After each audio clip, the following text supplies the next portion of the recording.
हिंदू धर्म में बाबा अमरनाथ से जुड़ी अनेक मान्यताएं हैं। इनके दर्शन करने से जो पुण्य मिलता है वह देश के महान तीर्थों से ज्यादा होता है। दोस्तों, अमरनाथ गुफा में है रहस्यमय कबूतर और इन कबूतरों की बहुत ही है कहानी दिलचस्प। तीर्थों का तीर्थ कहा जाने वाला अमरनाथ गुफा महादेव के प्रमुख तीर्थ स्थलों में से एक माना जाता है। अमरनाथ गुफा का सनातन धर्म में विशेष महत्व भी है। हर वर्ष बड़ी संख्या में महादेव के भक्त उनकी एक झलक पाने के लिए दूर दूर से आते हैं। धार्मिक मान्यताओं के अनुसार जो व्यक्ति बर्फानी बाबा के दर्शन कर लेता है उसे शिव शंकर की विशेष कृपा प्राप्त होती है। लगभग 10 से 12 फीट ऊंचा बर्फ का शिवलिंग प्राकृतिक रूप से अमरनाथ गुफा में बनता है। दक्षिण कश्मीर के हिमालयवर्ती क्षेत्र में अमरनाथ गुफा स्थित है, जो श्रीनगर से लगभग 141 किलोमीटर की दूरी पर 3888 मीटर यानी 12,756 फुट की ऊंचाई पर स्थित है। चलिए दोस्तों, जानते हैं कि उन रहस्यमय कबूतरों के बारे में क्या है मान्यताएं। माता सती ने हिमालय राज्य के यहाँ पार्वती के रूप में अपना दूसरा जन्म लिया। इससे पहले वह अपने पूर्व जन्म में महाराजा दक्ष की पुत्री थी, जिनका विवाह भगवान शिव के साथ हुआ था। कहा जाता है कि एक बार भगवान शिव और माता पार्वती दोनों एक साथ बैठे हुए थे।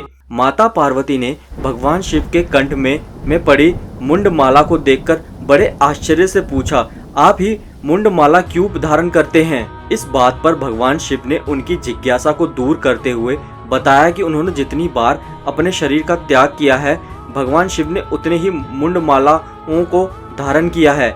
इस बात पर पार्वती माता की जिज्ञासा और बढ़ी और उन्होंने भगवान शिव से पुनः प्रश्न किया कि मेरा शरीर आम है जो बार बार मृत्यु को प्राप्त होता है और पुनः में एक नया जन्म लेता है, लेकिन आपकी मृत्यु नहीं होती। आप मुझे बताएं कि आप क्यों अमर हैं। आप मुझे अमर तत्वों से परिचित कराएं, क्योंकि मैं भी अजय अमर होना चाहती हूँ। भगवान शिव ने पुनः उत्तर दिया कि उनकी मृत्यु के पीछे अमर कथा है। तब पार्वती जी ने भगवान शिव से अमर कथा सुनने की इच्छा जताई। हालांकि भगवान शिव ने कई बार उनकी जिज्ञासा को टालने का प्रयास किया, लेकिन जब उन्हें लगा कि अब पार्वती जी की जिज्ञासा बहुत ज्यादा बढ़ गई है, तब उन्होंने यह निर्णय लिया कि उन्हें अभी अमर कथा सुना देनी चाहिए। कहा जाता है कि भगवान शिव जब पार्वती माता को यह अमर कथा सुना रहे थे तो वहाँ एक नीले कंठ वाले तोते का बच्चा भी छिप छिप कर यह कथा सुन रहा था। जब शिव भगवान कथा सुनाते तो उस समय पार्वती माता बीच बीच में हुंकार भर रही थी, लेकिन कथा के बीच में ही ऐसा हुआ कि उन्हें अचानक से नींद आ गई। तब उनकी जगह पर उस तोते के बच्चे ने हुंकार करना शुरू कर दिया। जब भगवान शिव को इस बात के बारे में पता चला तो वो अत्यंत क्रोधित हो गए और उस तोते को मारने के लिए दौड़ पड़े। उसके पीछे अपने त्रिशूल को छोड़ दिया, लेकिन वह तोता तीनों लोकों में भागते भागते व्यास जी के आश्रम में पहुंचा और उनकी पत्नी के मुख में घुसकर उनके गर्भ में चला गया और वहीं पर 12 वर्षों तक रहा। 12 वर्षों के बाद भगवान श्री कृष्ण के आशीर्वाद पर यही व्यास जी के पुत्र के रूप में पैदा हुआ और शुक देव कहलाए। कहा जाता है कि अमरनाथ में एक संध्या भगवान शिव नृत्य कर रहे थे। उस समय उनके दो रुद्र गण आपस में एक दूसरे के ईर्ष्या के भाव से कूर कर रहे थे, पर भगवान शिव अत्यंत क्रोधित हो गए और उन दोनों को कबूतर बनने का श्राप दे दिया। तभी से माना जाता है कि यह युगल कबूतर किसी अमरनाथ मंदिर में रहते हैं और अमरनाथ यात्रियों को दिखाई भी देते हैं।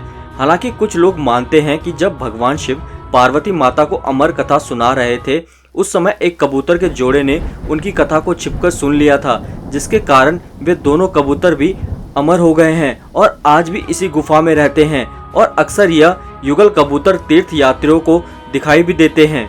दोस्तों, अगर आप में से कोई अमरनाथ बाबा के दर्शन के लिए गया है तो क्या आप में से किसी ने इन कबूतरों को देखा है? हमें कमेंट सेक्शन में जरूर बताएं और कमेंट करके हमें हर हर महादेव और जय बाबा अमरनाथ जरूर लिख दें। और हमारी वीडियो अच्छी लगी वीडियो को लाइक शेयर जरूर कर दें।